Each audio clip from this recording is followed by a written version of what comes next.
Eva Kagendo, Janet, and Sylvia. Please confirm you're in the room. Sylvia here. Hi, everyone. See you, Eva. I see you, Esther. Janet, you there?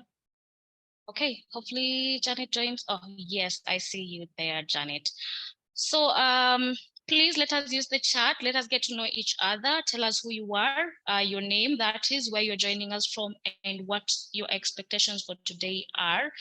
And you can also tweet about this event. You can tell your networks about the event using the hashtag gig economy, women in gig work, or International Women's Day. Once again, happy International Day to the women in the room. At Dot Kenya, we work with young people and we support them to become leaders, innovators, and we also empower them to create and apply digital solutions that will have positive impact in their communities. And this is our story. Allow me to share my screen a minute.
Thank you for watching. Before I continue, I want to acknowledge, sorry for that.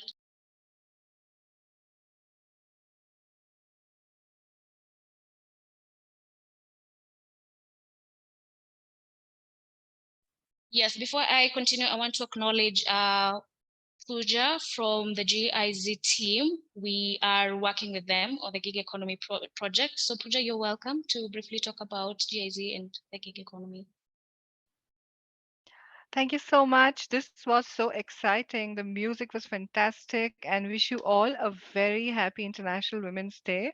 What makes me particularly excited is to see that we have a fairly good group and a mixed group. And thank you so much for inviting us, Dot Kenya.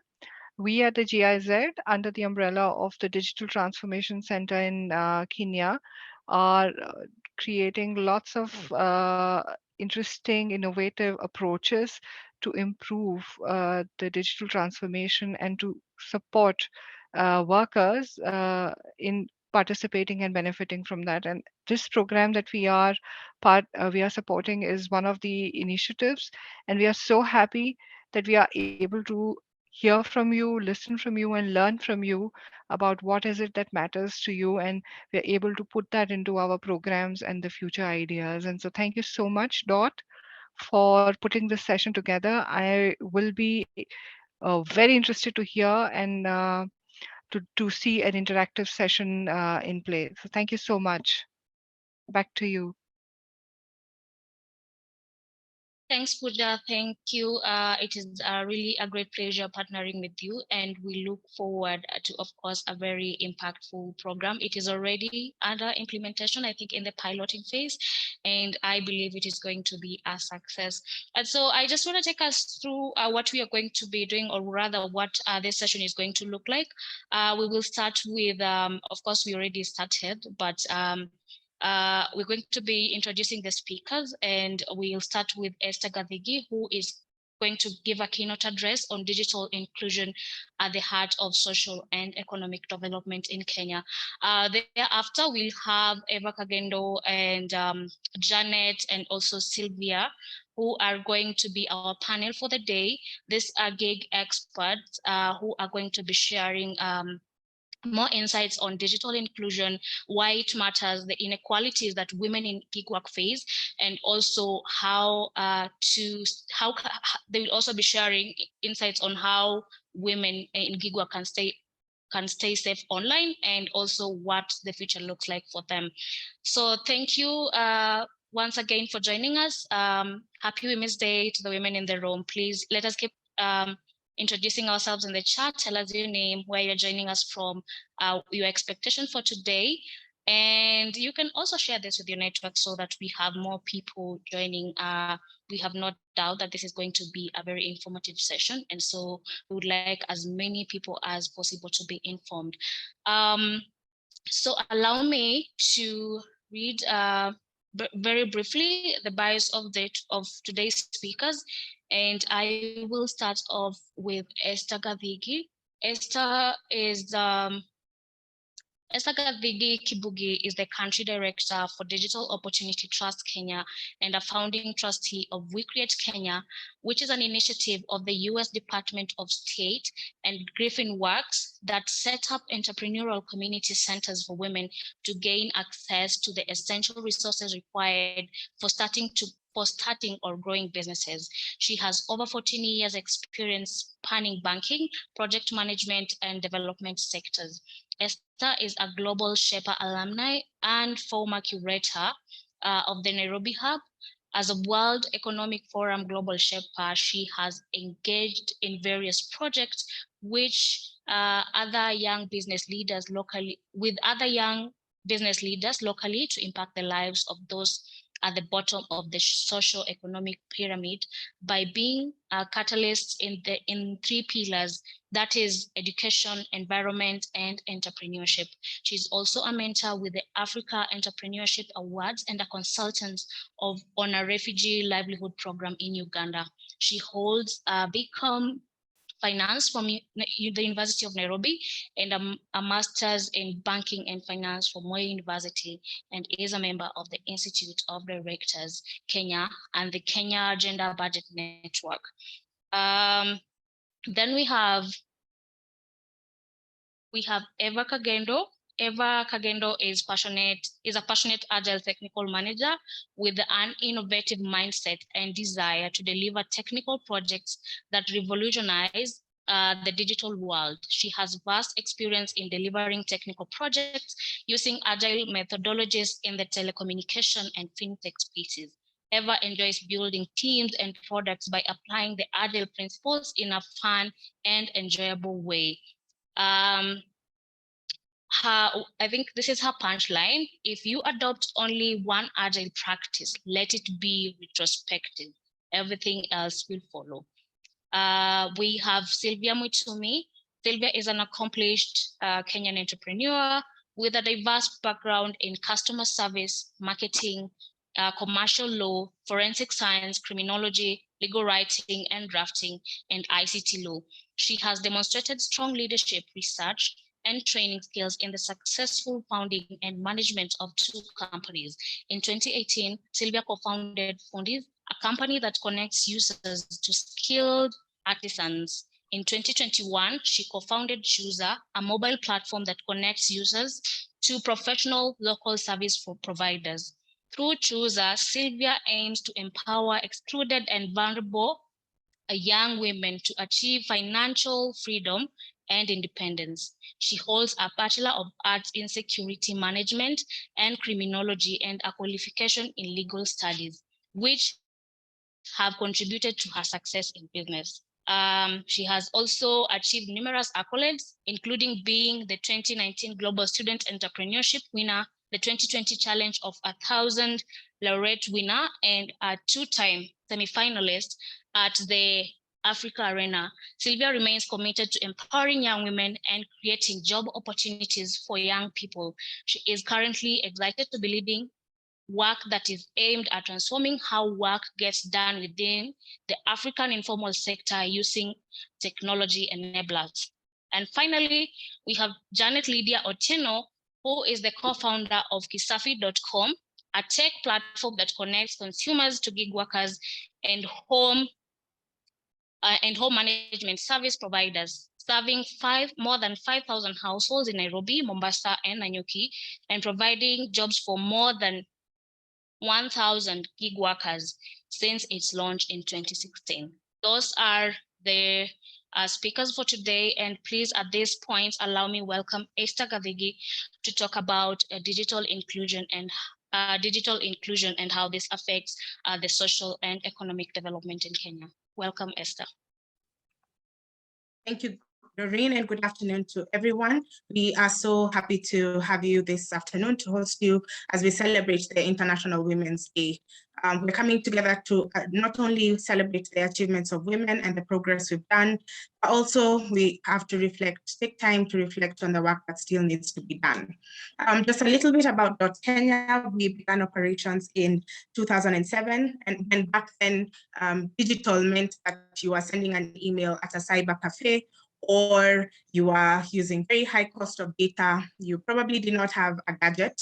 And the laptops that were there were for C-level senior managers and directors of most organizations. For those who used to be digital back then, you are probably on high five, or you are uploading your assignment on a floppy disk. And that is what we knew as digital in the .com era.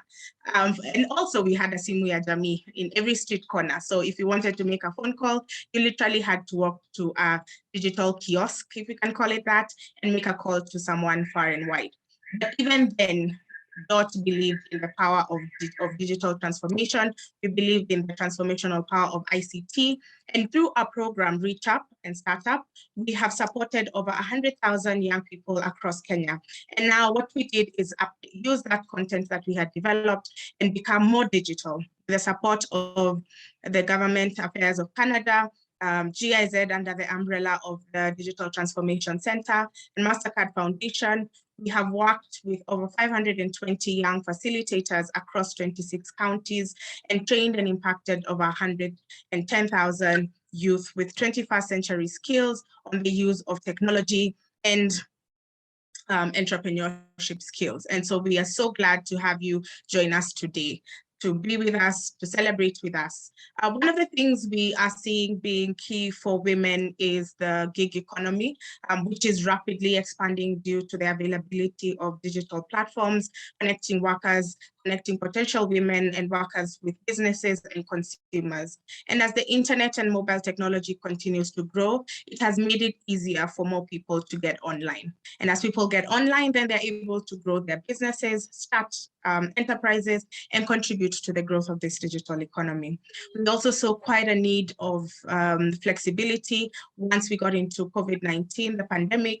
A lot of people then turned into the gig economy as a way to earn an extra income, and as a way for us to, and as a way for them to expand their livelihoods opportunities.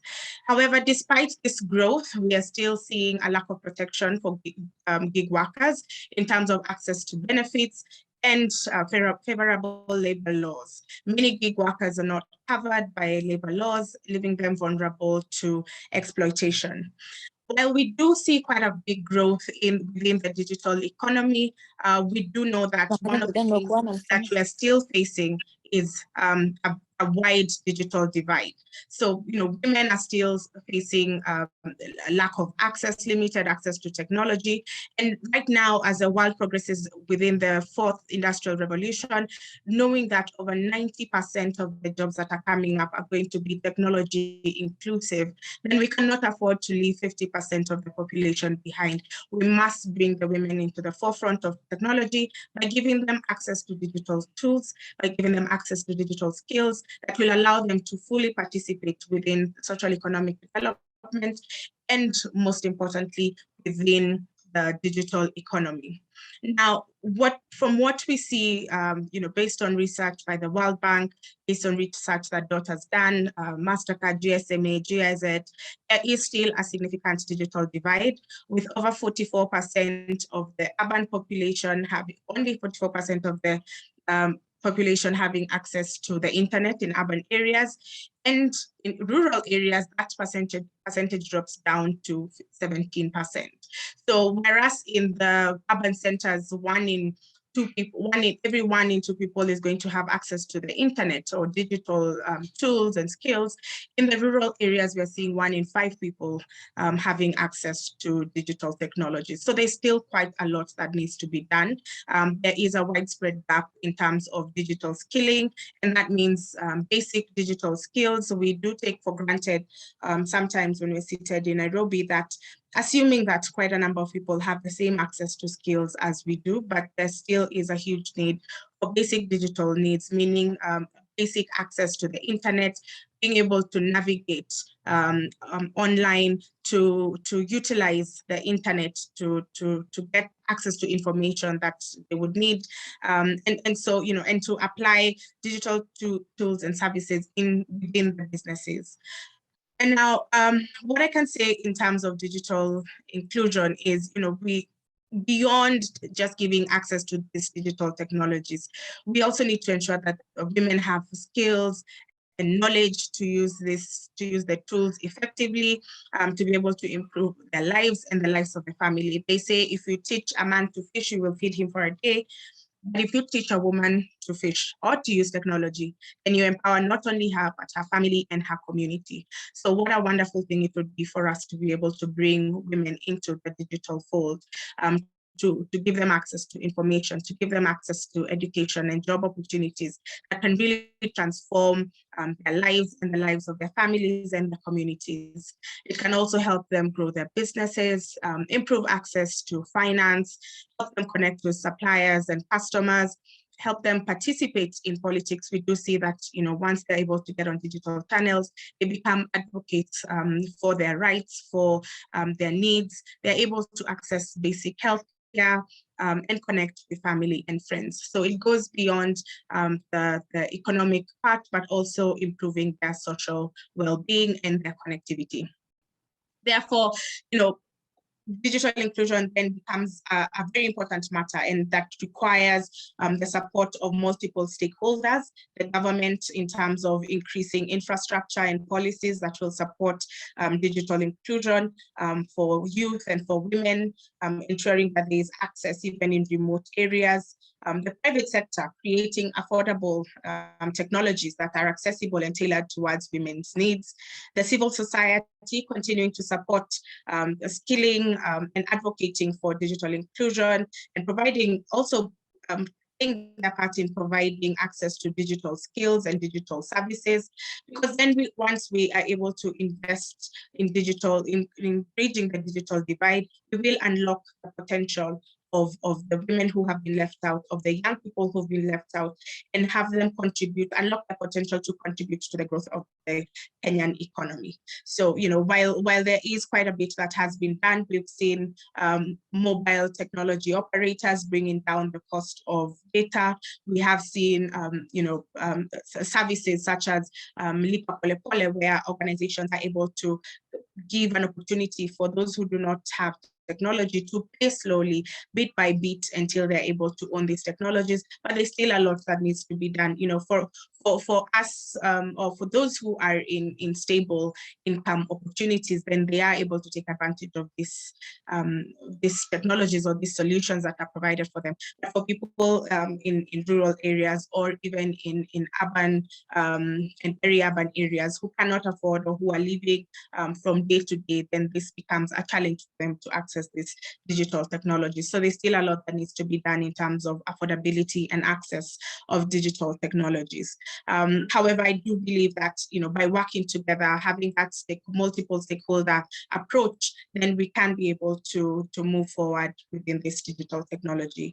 And so in conclusion, what I can say is that technology and digital inclusion in particular is critical for the social and economic growth of our country. It's critical for us to include women within this digital space, and to help us achieve this goal, then we must work together. And I'm really looking forward to hearing from our participants today, from our panelists today, on what the experience has been, what is actually happening on the ground. Because while we do give these skills, we want to hear from the people who are actually experiencing life on the ground, those who are within the digital economy space, those who are providing these solutions to the women, and for us to continue to improve on our programming, to continue supporting women. So once again, happy International Women's Day. As DOT, we commit to working together with partners to bridge this digital gender divide and create a more inclusive and equitable digital world. Thank you and good afternoon. Thank you so much, Esther, for such amazing insights. And I think one of the things, or rather the important things you've mentioned, is the need to give women access to the information, the relevant information, education, and the need to also leverage on collaboration, skilling, and also advocacy.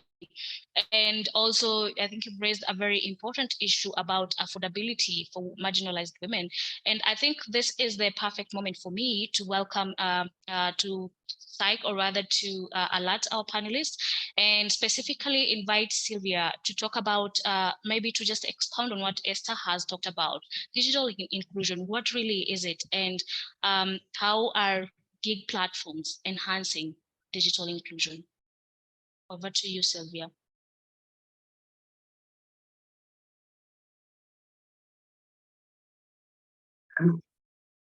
So, hi everyone. My name is Sylvia Mutumi.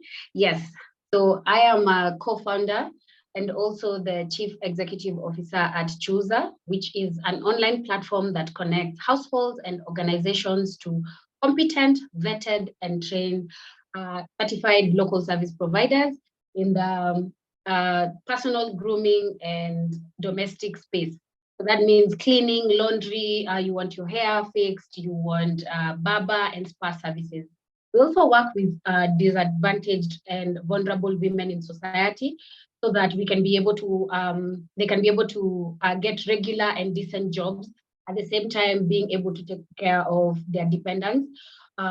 We also give them other social protection, like access to loans, access to healthcare, and so forth. So today I'm going to be speaking about digital inclusion, why it matters, and how gig platform owners like myself are enhancing this. So digital inclusion refers to the efforts made to ensure that all individuals and communities have access or effectively can use digital technologies such as computers, mobile phones, and the internet. So this includes also addressing issues related to the internet access, digital literacy, and digital skills. So according to the World Bank, sorry, by the year 2020, Africa was estimated to have a population of about 1.3 billion people, and 32% of these people were the ages of 10 to 24 years. And they also estimated that 500 people were using smartphones. So the goal of digital inclusion is to eliminate or to eliminate the digital divide and ensure that everyone has the opportunity to participate in the digital economy in our society. So a good example, I've already mentioned what Chuuza does. So our mother company is called Fundis, which is also using a web and mobile application that has made it easier for clients to hire competent, vetted, and accredited artisans and builders. I can go to another example and talk about Safaricom, which is a Kenya telecommunications company that provides mobile, fixed line voice and data services. The company is being a leader maybe in that industry in Kenya, is promoting digital inclusion. And one of the examples that I like to use is the Safaricom M-Pesa, which is a mobile platform that enables millions of Kenya to access financial services and participate in the digital economy. So these are just some of the small examples that I would give of companies that are leveraging technology to include or to enhance digital inclusion. So digital inclusion is key to the economic opportunity in Kenya and Africa as a whole. World Bank again estimated that the GDP of Africa by the year 2025 will be an estimated 300 billion US dollars.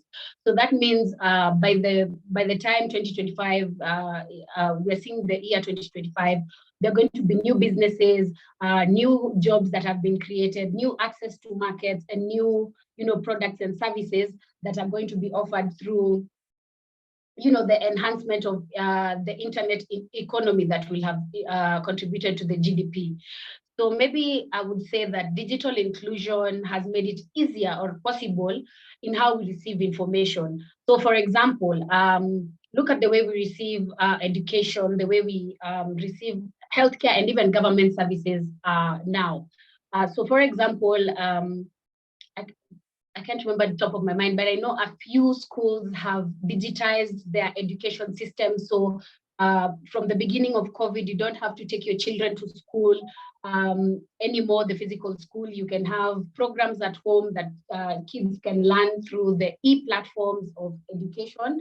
Look at the way the healthcare has been revolutionized with apps like My Dawa and Zuri Health, where clients or customers can get quotation, consultations, and even medicine delivered to them, by the use of technology, and that is very exciting to see.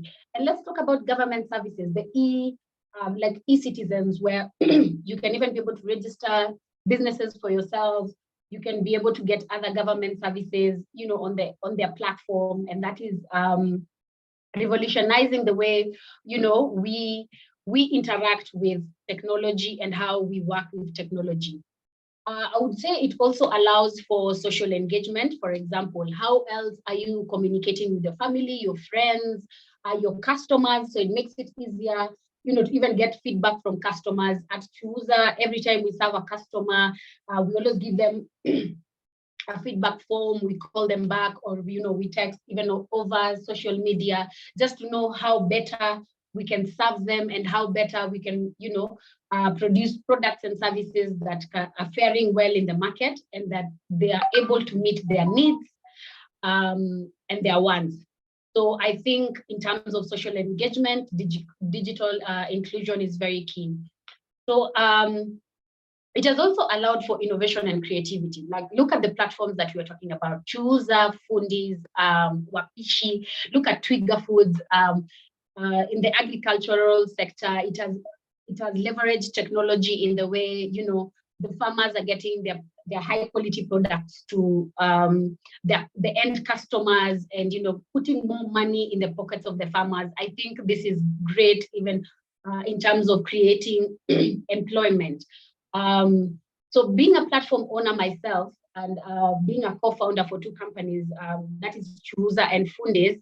So I think first and foremost, enhancing digital inclusion has made us create jobs for the youth. So I think together Fundis and Chuza has created jobs for over 2,000 youths in Kenya, both women and men.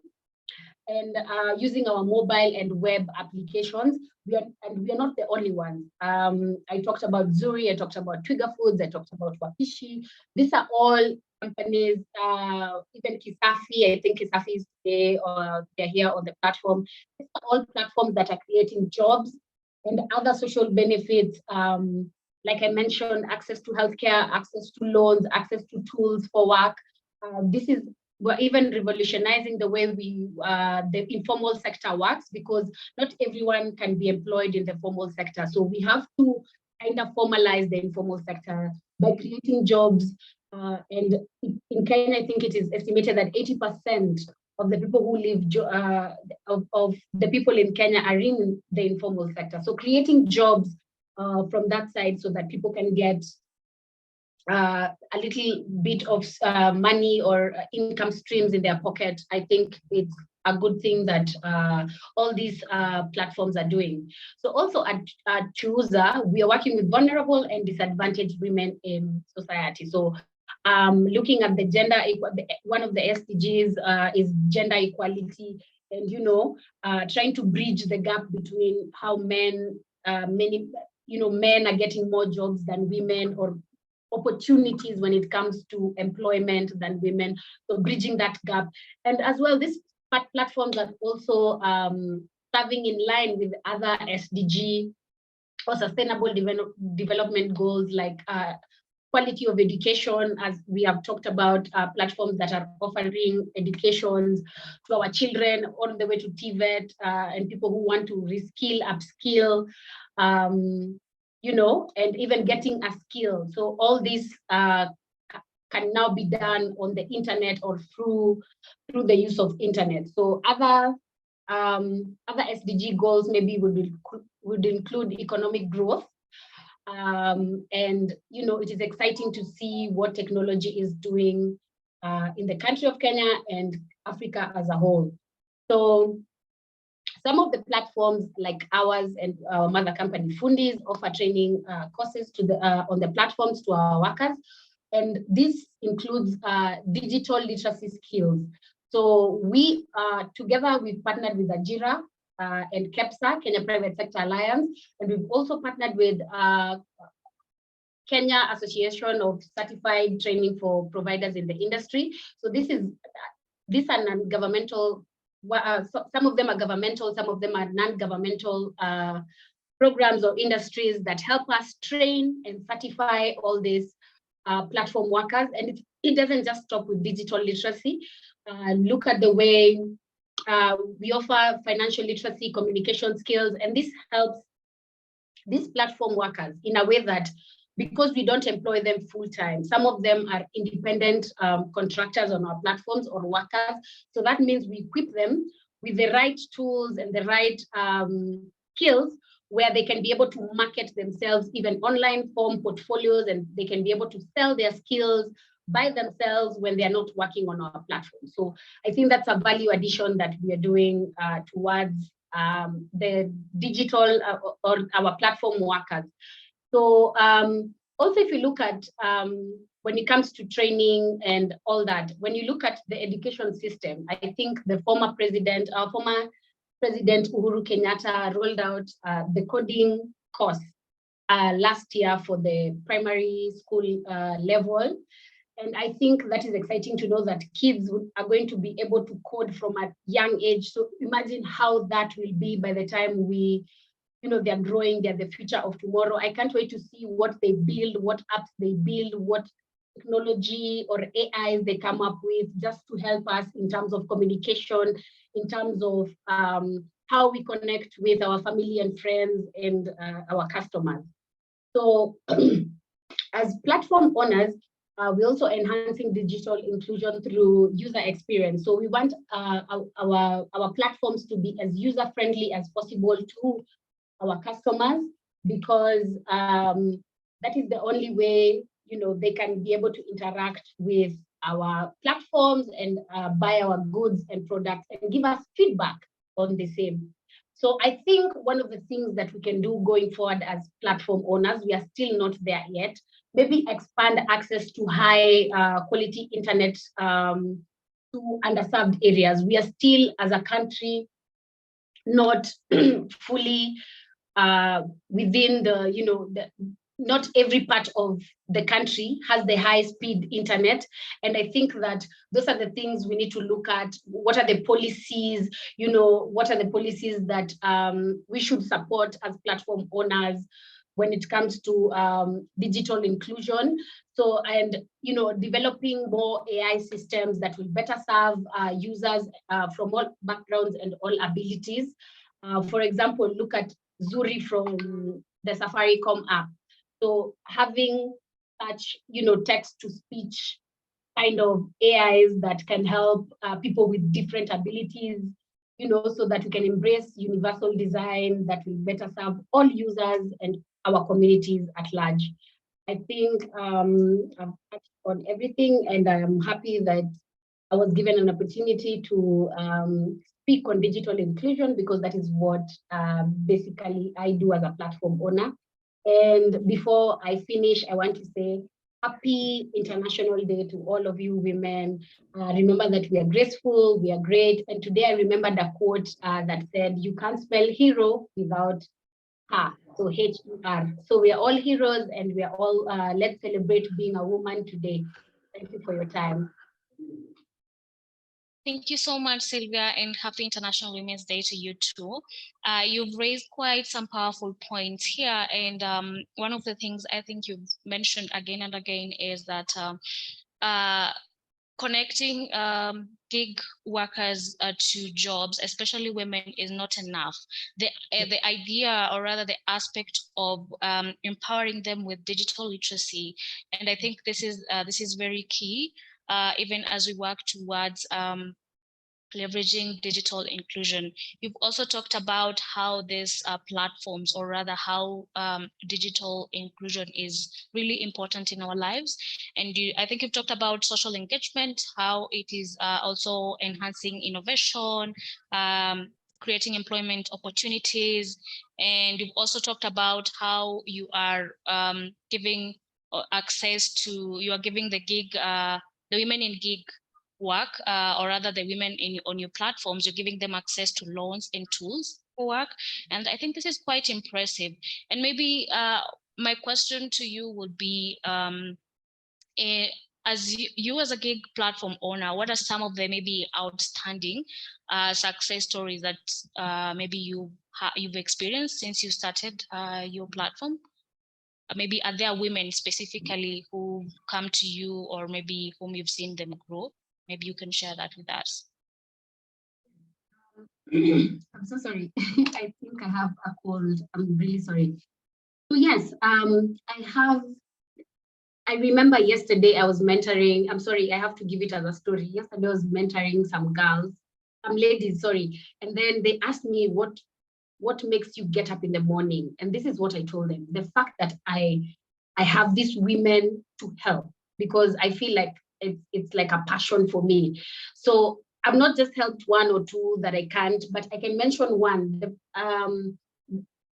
Just a woman coming to you and saying that I was able to pay my rent, I was able to take my child to school. Most of these women have been left by their husbands for one reason or another. So they are the, what do you call it? They are the breadwinners of their household. So having a lady come to you with nothing, and in a few weeks, they're able to cater for themselves, they're able to cater for their dependents, and even the social protection mechanisms, which are not found in the informal sector. So the access to loans, the access to tools that they can work with, training of upskilling and reskilling that help them. So every time they come back and said, you helped me, or thank you that you helped me as a team, that is what keeps me going. And I have a few success stories. And yes, I think just to mention a few. All right, thank you for sharing that with us. And I like to request you to hang in there just in case anyone has a question. We'll have a Q&A session after this. Please, if you have a question, type in the chat. We'll be taking questions. Please, Petronila and Eric, help me check the chat for questions. The panel will be able to answer that. I think as you've been, since we started the session, Esther has mentioned something very important, that there's so much to be done in terms of bridging the digital gender divide. And I think at this point, I want to welcome Eva, or rather Eva, you let us know how you pronounce your name, to maybe expound on what are these inequalities that women in gig work face. Welcome, Eva. Thank you. I don't know. Yeah, I would start with, I'm excited because most of the people on the panel are platform owners and, Esther, who is looking into giving a solution. So us as the gig workers, I would say, me being part of them, we are proud to be here and to hear that people are actually listening to us and people are out there trying to get solutions for the problems that we face and the challenges that we would want solved in our everyday work. So I think one, I would start with Happy International Women's Day to everyone. Today is an important day for us, that at least we have a day that we're actually recognized. So it's a good thing. And we get to talk about our issues. So women's inequality in the labor market intertwine with those that we face at home and in the society. They cut across and they are usually almost the same, because sometimes the challenges that we face at home, we find almost the same challenges that we face in the society. While some workers may desire flexibility in the timing and structure of their paid work and find this through gig work, many women do engage in part-time or temporary gigs not out of choice, but owing to, I would say, lack of better jobs and social services. Most women will take up gig work to supplement their full-time paid jobs. You'll find a woman is a has a full-time job, an 8 to 5.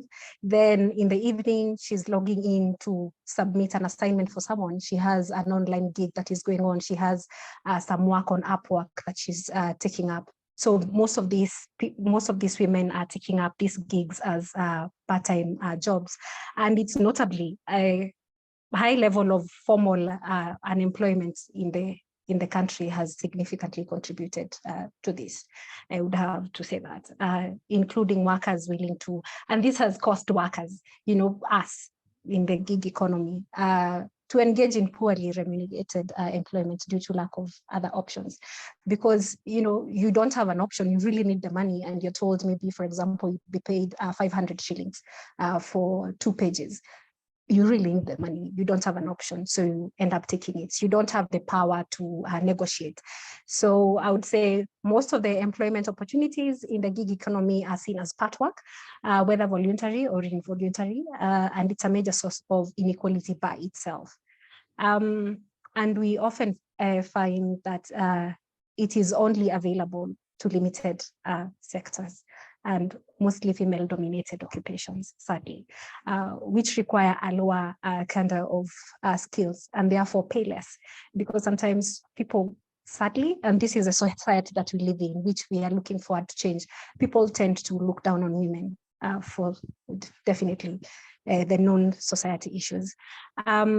So we look at the part-time work modalities where often benefits, the employers benefit from this because they're looking into low costs, such as, and you see how they end up getting the low cost is by suppressing maybe something like social security benefits for the workers. You're not entitled to, for example, you might find you have gigs. For example, the digital platforms, guys in digital platforms can maybe confirm this. You're not entitled to NHIF or NSSF or such things. You're only paid and that's it. So you end up being suppressed, some of the benefits that you might receive while you're in a full-time job. I would say other issues that we face, low pay. That one I think has come up in enough sessions. Gig workers, we usually say, you in gig work, it provides the flexibility, but it does not pay you the money that you deserve. Because honestly, we usually say, I don't think you can really pay someone for the value they are bringing to the table when it comes to some of the work that the gig workers do, or they end up supplementing in their day-to-day work. It's I don't think we can really quantify it in monetary value, but so you find the people are paid poorly, which is sad, but it's the fact. It's a fact, and I can't wait to hear what the gig platform owners have to say about this and how maybe they are helping to bridge that gap to ensure that they pay reasonably. They pay reasonable pay to their employees. One of the other things is ownership to digital devices. I think I had Esther and also Sylvia touch into that, which is really good. But we also would like, as gig workers, we'd also like to know the solutions that are there for us. Other than just telling us, we can get loans. Yes, honestly speaking, the low income earners are struggling to pay the loans that they already have. So how else can you ensure that we have these digital devices to enable us access the gigs on the platforms?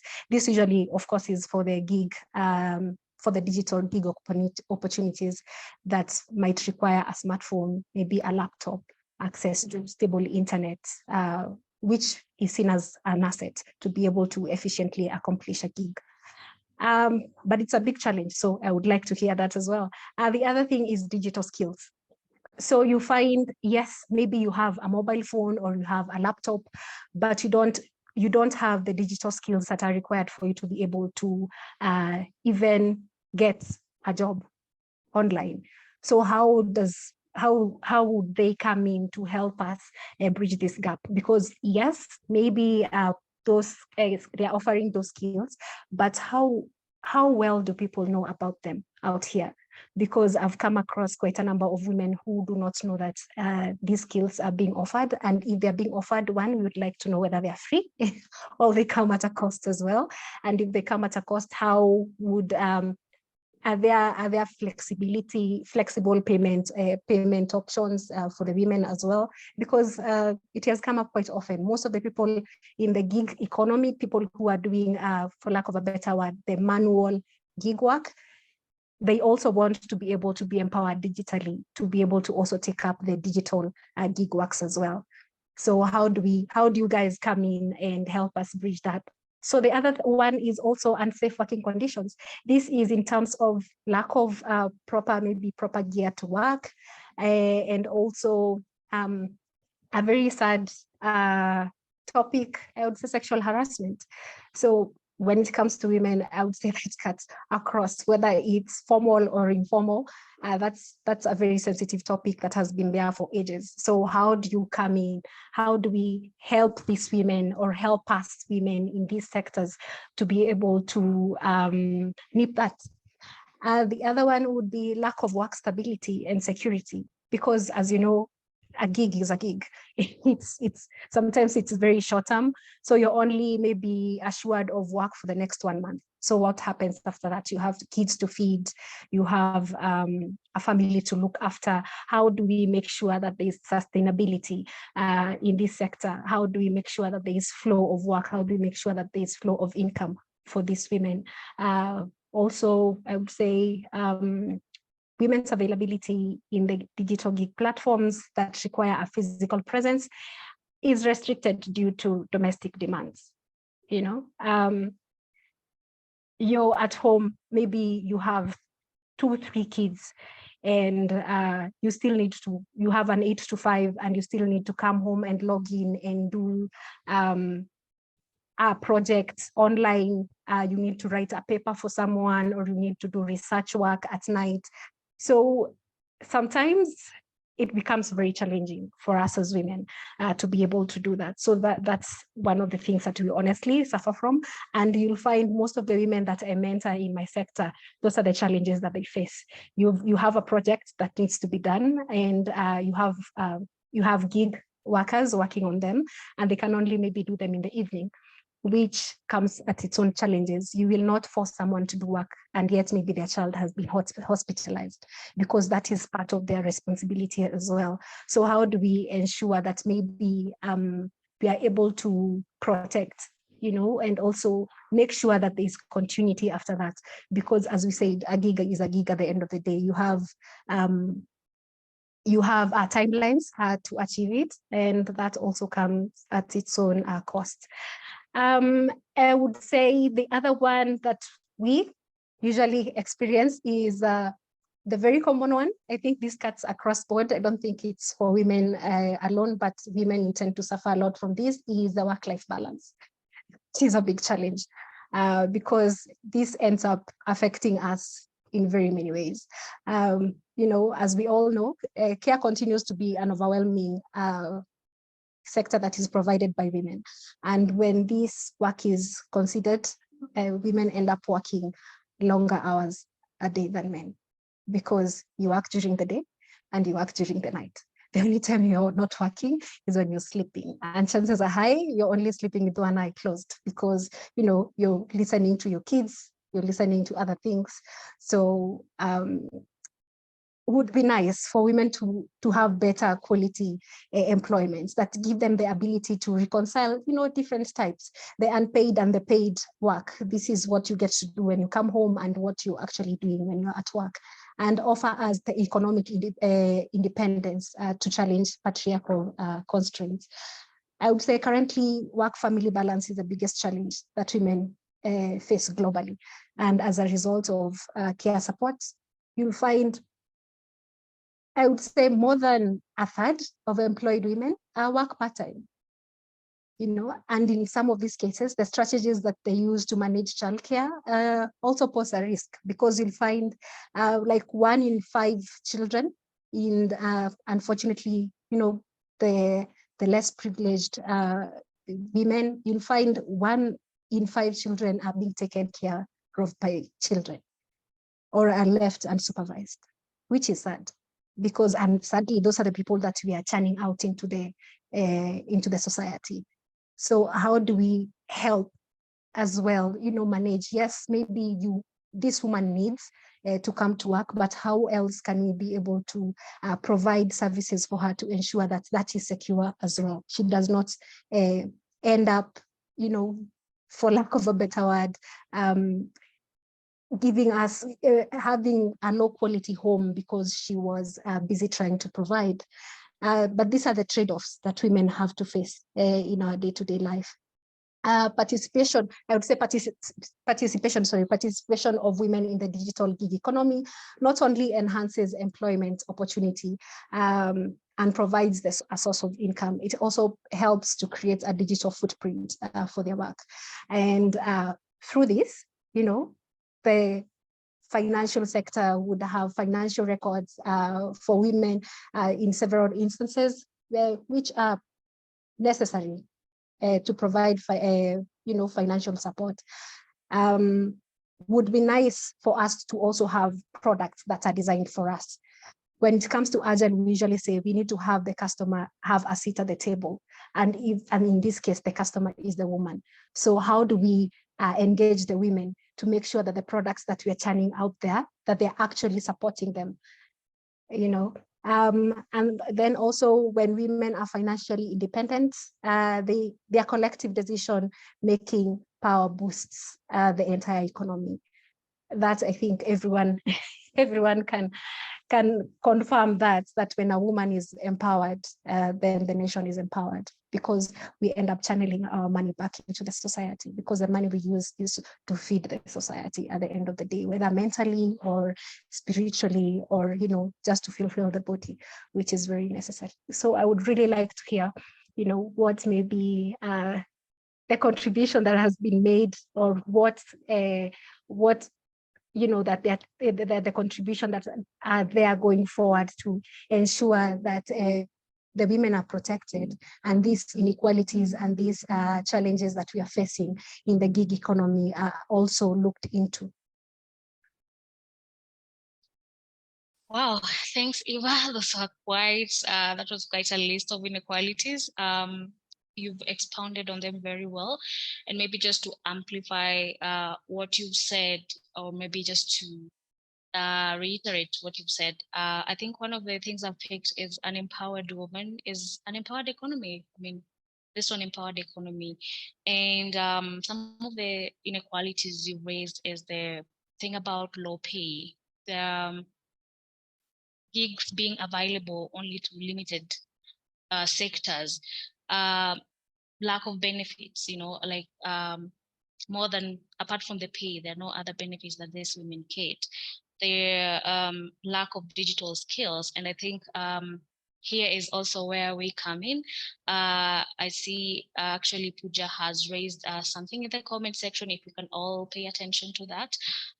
We are working with the GIZ to develop, or maybe to create a platform where the gig workers can like create courses for them where they can be equipped with digital skills and many other courses where they can access them for free. So in case you want to benefit from this, please check the comment section. You can send Pooja a message using the email that is indicated in the chat. One other thing you've also raised that I want to also welcome Janet to expound on, and also just like to alert the panel that you've actually thrown a question to them. So maybe after Janet has talked to us, we also like to hear from Sylvia and also from Janet, like what are these gig platforms doing to ensure that they are countering these inequalities. You've talked about the issue of safety, that women are not safe online. And so I'd like Janet to talk about this. How are you as a gig platform owner enhancing safety for gig workers and especially women? Over to you, Janet. Thank you very much. Just a brief introduction. My name is Janet Otieno, co-founder of Kisafi. Kisafi is a platform that connects customers to home management service providers. And we specifically worked with the gig workers. We very much worked with a lot of the mama nguos. And one of the major challenges was security concern. Sexual harassment was one of them. And we dealt with a lot of insecurity cases in terms of mugging. And some of the major steps that I took to curb this was to give them training in terms of security, to be aware, how to be aware of the just hold on 1 second, please. I'm having a bit of connection issues. Can you give me a minute to sort it out? Okay, that's all right. As Yeah. Janet sorts that issue out, Eva, I'd like to maybe ask you to expound on something. You talked about these inequalities, and I'm just curious to know from a gig worker's perspective, are there maybe strategies or ways you have devised that are helping you cope with these challenges? Maybe you can share with us.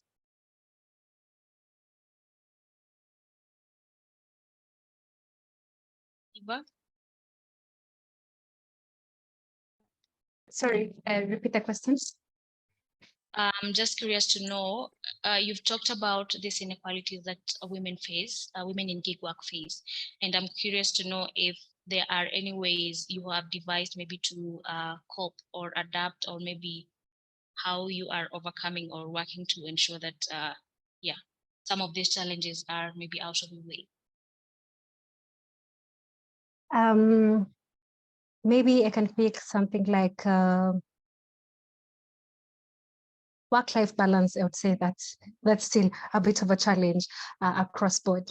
But one of the things that I think we also have also picked up from my mentees as well is one of the easiest way to be able to cope with this is also to include your family in the work that you do. For example, you'd find when it comes to the digital platforms, maybe when you're working in the evening, you can make it like an assignment for your children. You can involve them in, let's do a research on this. What do you guys think about 1, 2, 3 things? Involve them in the topics, involve them in the digital platforms that you're also working on. You may never know. Sometimes they make great contributions. Your child might tell you something that you might not have thought about. Something else is also, if your workspace allows you to go with them to work, for them to be able to see what you do, that's something else that you can involve them in. You can involve them in case you're doing some marketing. You can use that time to spend with them as well as you're doing marketing, and as they also appreciate the gig that you have. That is one. The other one, I would say, when it comes to the unsafe working conditions, I think we had spoken quite a bit about that as well. When it comes to sexual harassment, having morals and having values that you stand by, and also there's something that one of the platform owners came up with that I think it was very brilliant, is having a panic button for women to be able to, in case you're sexually harassed, for example, for the gig workers who go physically, these may be other domestic home care workers, or even people in the plumbing or the engineering sectors. Those are usually male-dominated sectors. You'd find sexual harassment there is very dominant. So having panic buttons where you can get maybe your manager or your security person to come to your aid, that has helped quite a bit. Maybe that is something that also we can consider in case you don't have a platform, because for these ones, the lady explained that it's a panic button on their platform. Maybe we can have actual panic buttons that maybe are powered by battery, that are provided for gig physical people are going to physical gig works. They can be able to access security, or even a panic button to the police. Who knows? I know personally I've had, quite a number of experiences when it comes to such harassment. Okay, not necessarily sexual, but sometimes people just try funny things. They can just harass you for any reason. It doesn't have to be sexual. So having a platform or a way that you can be able to call for assistance, that comes in handy. When it comes to low pay, one thing that I've seen, it comes with time, but of course, it's being able to show the quality of your work, being consistent with it and showing the quality of your work. You can be able to confidently defend how much you're worth. Because you will find, if I come to you, if I genuinely do my work, for example, as a domestic worker, and they tell you I'm worth, for example, I'm worth 10,000. If you cannot afford me, you will just employ someone else. But I'll stick to my 10,000 because I know my worth as the work that I put in as a woman and what I actually need. And also us being able to deliver what we claim we are worth. That is very important as well. So us being able to have discipline in our work areas, don't imagine it as just a gig. This is something that is giving you income. This is something that is bringing you an extra coin. Let's protect it as well. And how do you protect it? You protect it by showing your worth, showing up to work, and actually doing the work that you promised you're going to do. As much as we are looking up to, the players in the platforms, all the players in the field to help us bridge these gaps, it's also good for us to be able to stand up for ourselves as women. And I am an advocate in that area. I will, you just don't talk, you make sure you walk the talk as well. So if you're saying you want protection and this is what you're worth, then you actually show your worth. Maybe something else that I have, one of the challenges as well is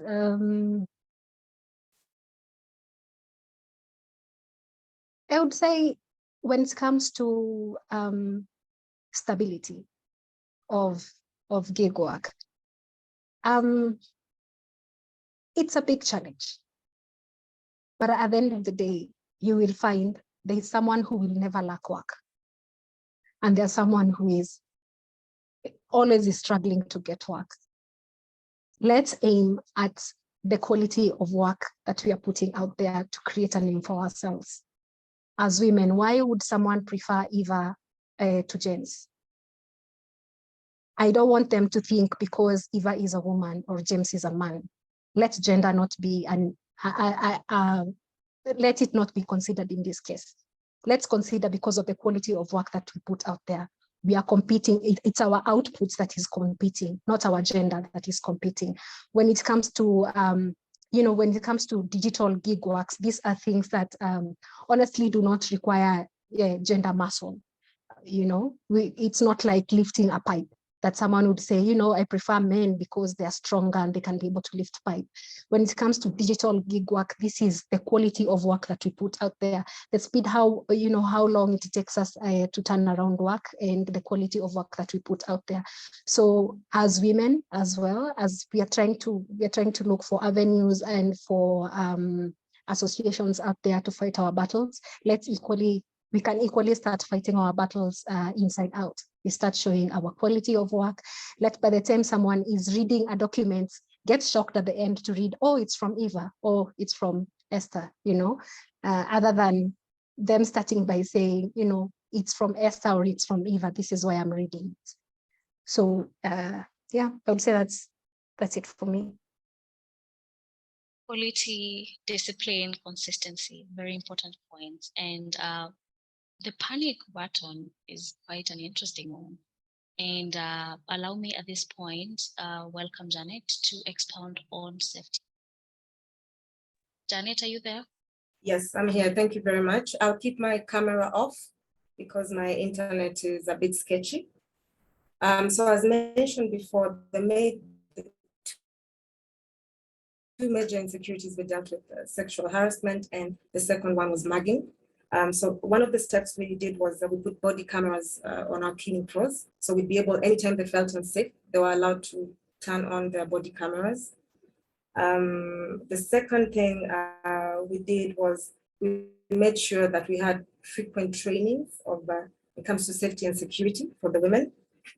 We'd call these days mental health Mondays, but they include a lot of training on security, how to be aware when you're not feeling safe in an environment and what to do about that. The other thing we implemented was providing transportation for these pros in areas that were not safe. So areas that we had marked as black spots, we'd make sure they were picked up and dropped off. The other thing we implemented was we built an app on the side, a pro app, and this app gave the pros the opportunity to update in real time on progress. So that meant if there was no update in an hour when they're supposed to send an update, now we'd reach out to them just to check if they are okay. And the other thing we did was to thoroughly capture crucial information from our customers. That includes not only the house number and the location, but their names, the next of kin, next of contact, so that we can easily have a paper trail in case anything happens. And that really helped a lot.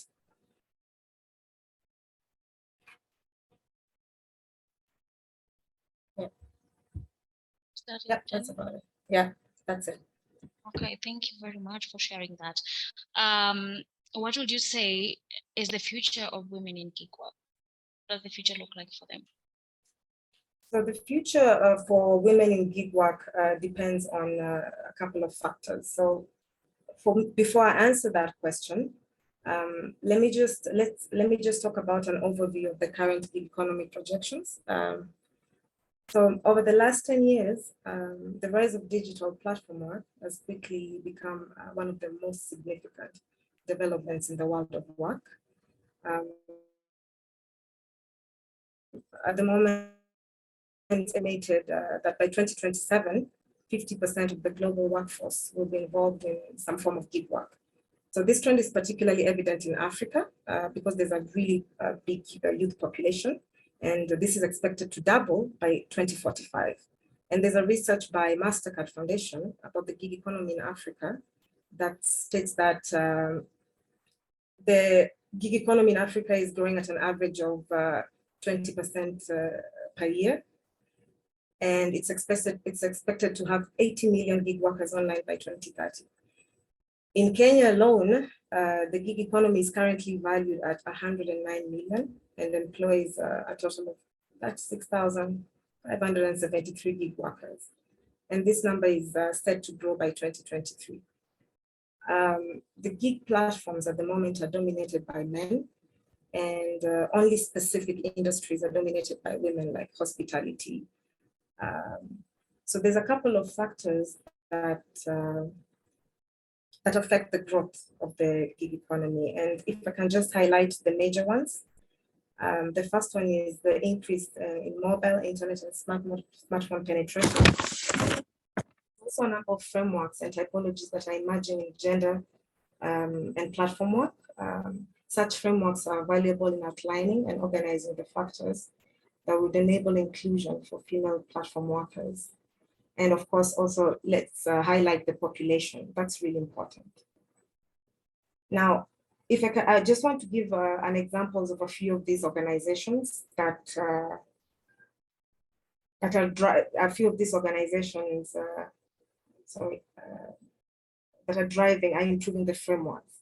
So there's an organization called SEWA, which stands for Self-Employed Women's Association, sorry.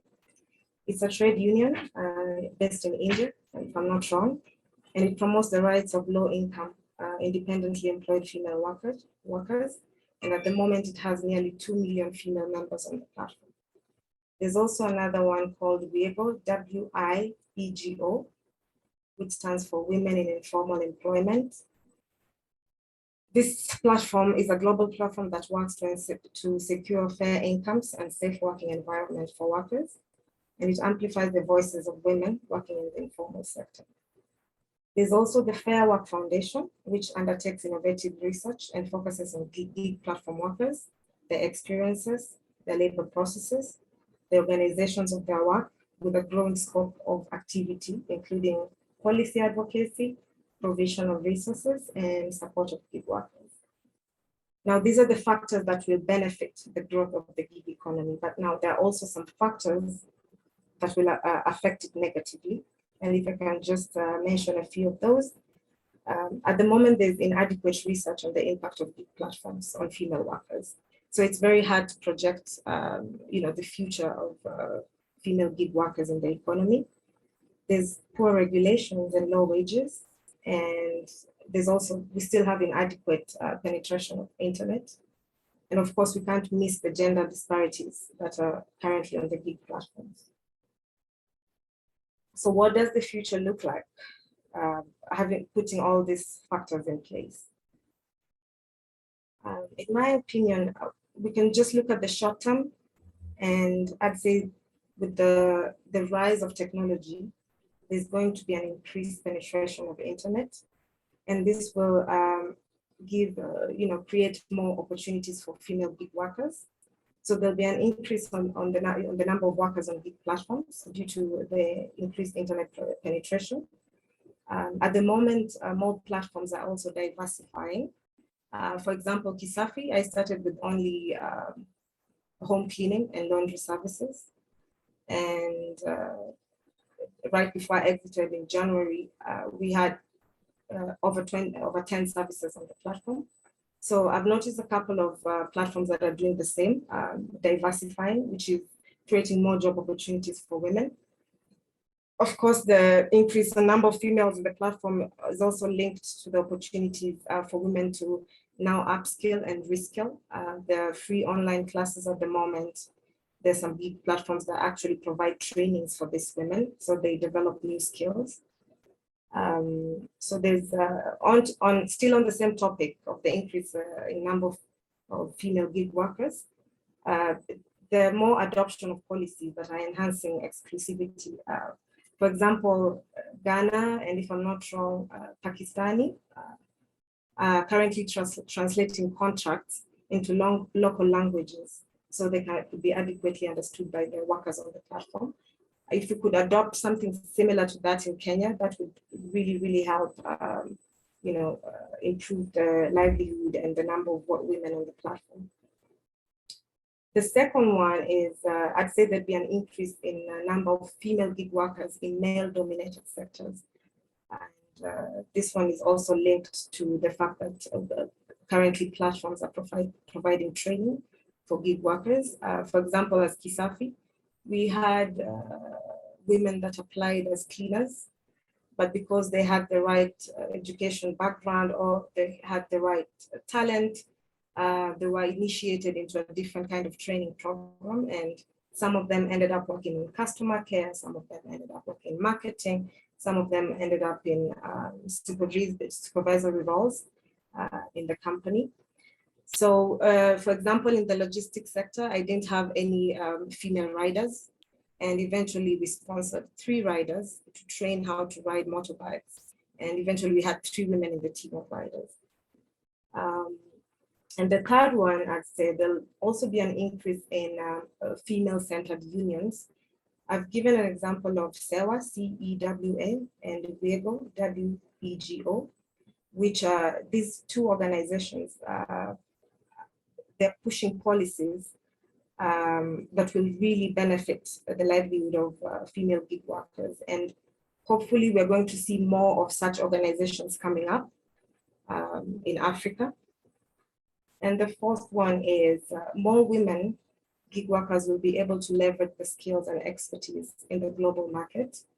And this is due to technology expansion, which is leading to an increase into the access to global markets. At the moment, people can,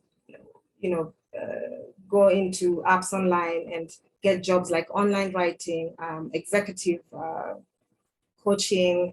There's so many opportunities online, and a lot of women are enhancing that at the moment. There's also a rise in independent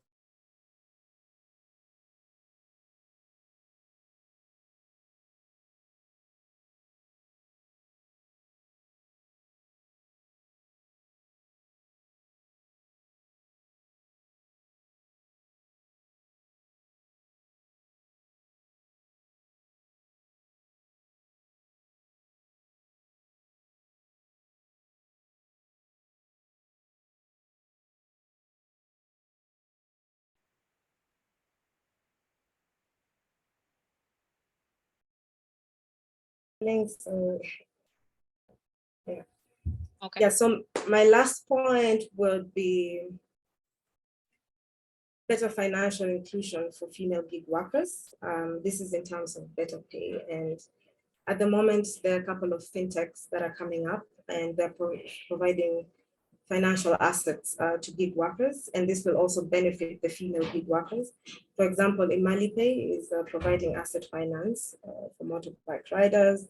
The CBO projects that Kisafi set up a CBO project on the side that was focused in educating bright women that didn't have the opportunity to advance into high school or even university. And we also set up a CBO project to educate smart female daughters of these women. So any woman who had a daughter who was smart in school would place them in sponsorship in different schools.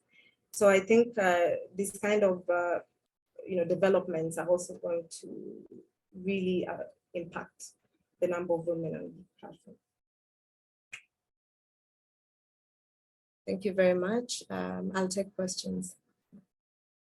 Thank you, Janet. I think you've mentioned something very important that Esther and even the Eva, even Sylvia talked about earlier, the issue about internet accessibility and affordability.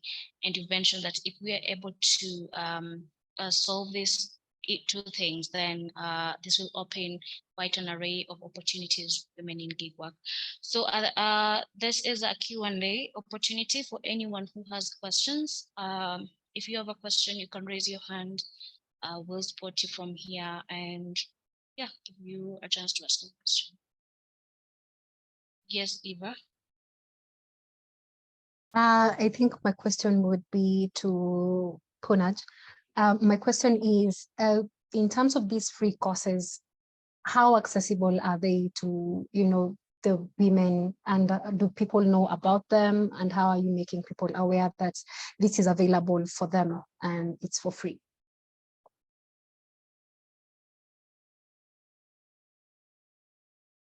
Is that for us? I think Pooja is not in the meeting. I've tried looking for him. I can't find her. However, she left some contacts that you will be able to reach her. But maybe we can talk about DOT. We also offer free courses. And Doreen, to you.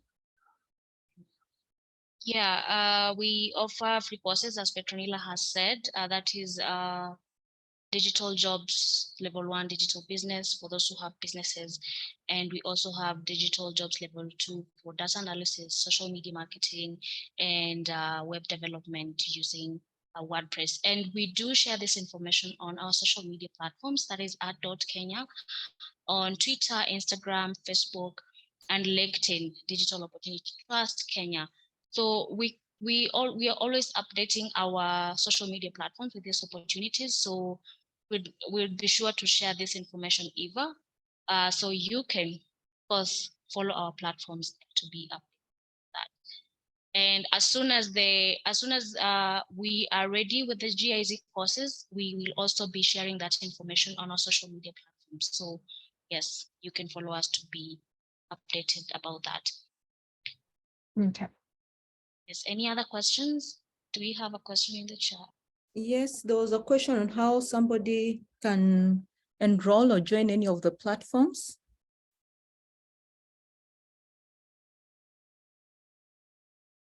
Okay, I think that is for the panel. Yeah, Sylvia and Janet. How can join your platforms? Maybe I can start. So for anyone who wants to join Chuza, just go on to our website. I'm gonna leave the link below, and maybe a phone number. Yeah, so you can just apply to be on our platform from our website. As for Kisafi, we are now shifting into a B2B platform. So we are currently not onboarding, but once we are ready, I'll communicate the necessary. Maybe Janet could explain what B2B is for the purposes of the audience. So B2B is business to business transactions. So what we're going to do at the moment is basically flip it into a marketplace where you can come on and just pick if it's Chuza over there, if it's Link, if it's Imali Pay, you can just pick the service providers on the platform. Thank you for that information, Janet. And I think you've also shared something very important in the chat, that anyone who wants to upskill, they can do it on Udemy or Coursera. They have quite a number of free courses that you can take. Any other questions? If there will be no questions, I would like to welcome the panel to give their parting shot. We summarize the session. Questions?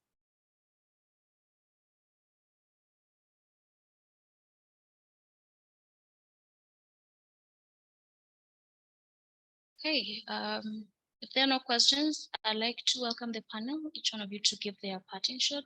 Start with Esther. Thank you very much for everyone who's been with us. We are really happy that you stayed with us through the course of this afternoon as we were discussing this really important issue on digital skills and inclusion. Again, like we said, once we have our courses ready, we will be sharing more information on how you can access those courses that will be supporting specifically gig workers and ensuring that you get the right skills. We are really happy to collaborate with you. Eva, I took note of all the points that you were talking about in terms of access to devices, work-life balance, safety, safeguarding. And, some of those are things that we will be discussing within our sessions, and we do hope to continue supporting gig workers and ensuring that you're getting the right support, the right content and curriculum that will ensure that you're thriving with this digital economy. So, from us at DOT, it's to say that we are here to support you. We are happy to work with you, to collaborate with both the gig workers, even platform owners, in terms of creating content and ensuring that we're giving an opportunity to young people, to women especially, to thrive within the digital economy. So thank you very much, and happy International Women's Day. Thank you, Esther. Happy International Women's Day to you too. Sylvia? So before I go to my parting shot, I think there's a question Eva asked. So I'll do that as my parting shot. She asked if the trainings on our platforms are free. Yes, they are. So anyone who wants to join to reskill, upskill, you can just come to our platform and give you the skill sets that you need to work on our platform or to look for your own job. Okay, now my parting shot is we are looking forward to a time where gender equality will be attained in line with the SDG goals. So we are here as a platform to help women achieve their financial stability and just to find decent and regular jobs that they can be proud of, and that they can feel respected in their fields regardless of the work they do. So for anyone who wants to join us, please, I've left our contacts on the charts, and looking forward to hearing from you ladies, and let's work together to build the economy of Kenya and at large the economy of Africa. Thank you, and happy International Women's Day. Thank you, Sylvia. Eva, do you want to go next? Yes, thank you. So this was really exciting. Thank you so much for the invite. I think, as I said, it was a proud moment when I discovered I was speaking on behalf of the gig workers. So this is really nice. Thank you so much. I hope I've represented them well, and all the shortcomings and disadvantages that we have been experiencing as gig workers. As I continue to advocate, of course, about the beauty of the digital gig space and what it brings, because at the end of the day, we are trying to, as women, we are trying to achieve the flexibility for us to be able to experience the work-life balance, for us to be able to have stable families, for us to be able to be there for our children as much as we would want to, and also enjoy life a little. I would say that because most of the time we find ourselves working throughout our lives. We say you stop when you die, but we also want to experience life a little before we get to that point. So it's really exciting to hear some of the plights that we have been having have already been taken care of, but I really wish that the people doing this would shout a little bit louder. We want people to be able to have access to these courses, access to these platforms. And if it's free, please make sure you shout a bit louder, because I would tell you for sure, I would say 50% of the women out here or the ladies do not know that those free courses actually exist. And if it's there's a way we can also get access to the free internet, maybe have stations where women or people in general can come sit and log in for free, other than cafes and restaurants. And that would be really nice for the marginalized areas as well. Maybe it's something that the government can look into, providing free internet access areas that the people can be able to access and can be able to come and work, so that they can have access to these digital courses and digital skills, and be able to do the digital digital gig opportunities that are there. So thank you very much, and happy Women's Day to everyone. And I saw a few gentlemen. Thank you guys for logging in to support us as well. And we hope when you see us in the field or we see us online, you'll give us the same support as well. Thank you very much. Thank you. Over to you, Janet. Thank you very much. My parting shot, I'd say, is the collaboration between us industry stakeholders is very essential to removing the barriers, streamlining efforts, and setting up growth drivers in the African economy. So we should remain vigilant and just keep pushing to solve the issues that women are currently facing, because women are basically the backbone of the economy. So just like Sylvia said, we should keep going, we should shout, and we should not give up until it's done, until the job is done. Thank you. Thank you so much to our panel. Thank you for showing up and for delivering such great insights. I'm sure the audience is going to be putting that into practice, or is going to be using that in the future. Thank you so much, everyone, for joining us today. As I mentioned earlier, we'll be sharing more information on social media, so please be sure to follow us at .Kenya on all social media pages. And we'll also be, I'm sure we'll also do another sensitization workshop for when the courses will be ready. So be also sure to look that up, as we'll be sharing that information. Thank you so much once again for joining, and happy International Women's Day. Unless anyone has a question, we are free to leave. You're free to drop off. Thank you. Thank you.